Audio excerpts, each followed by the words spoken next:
When will we get real with God in prayer? That's what confession is. It's getting real with God in prayer and saying, this is what's going on. Augustine, the great theologian, philosopher, he said the confession of evil works is the first beginning of good works. So it's a starting place.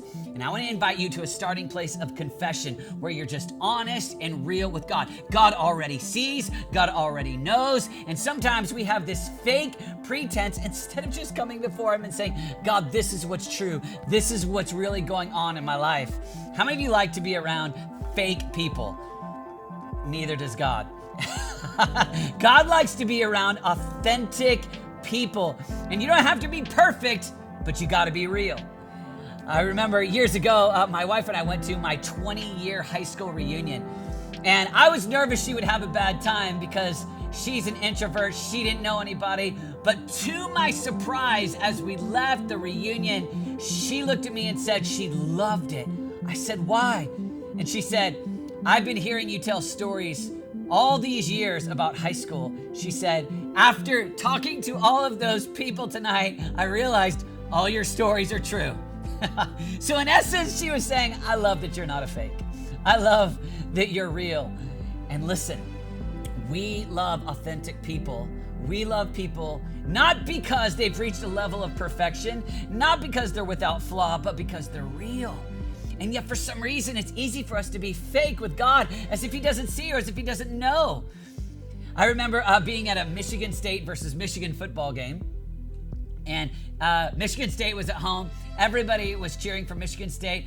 Dude next to me is wearing a green Michigan State sweatshirt, cheers for 3.5 quarters for Michigan State, and then suddenly shreds the sweatshirt, and underneath it is a navy blue Michigan Wolverines t-shirt. And once he realizes that Michigan State doesn't have a chance at winning, he decided to cheer for the winning team, and he started to cheer for the Wolverines and took the sweatshirt off. Everybody around is booing him. Why? Because we were annoyed and bugged because he's not real. He's just going to cheer for whoever's going to win, and there's something in us that hates that.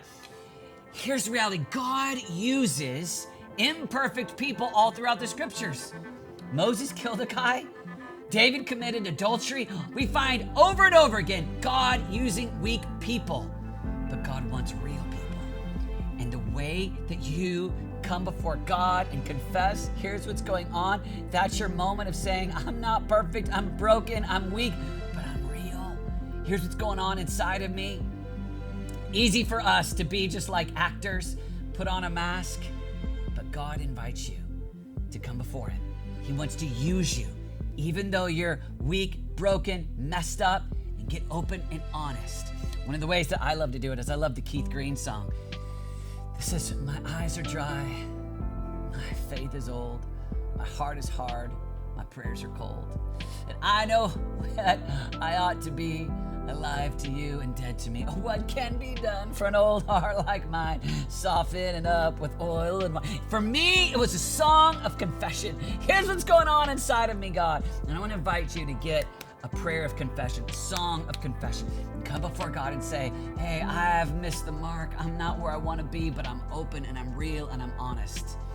We see in the life of David this moment in Psalm 51 where he's open with God. God uses David even after David had messed up so thoroughly and sinned so dramatically. But in Psalm 51, he comes before God and says, create in me a clean heart, O God, and renew a right spirit within me. Cast me not away from your presence, O God. And God will do that with you. You're not done because you've sinned. God wants you to confess your sin. He wants to forgive you and still use broken people. How do I get there? Come before God. Confess your sin to God. Be open and real with God. Say, here's where I've missed the mark, God.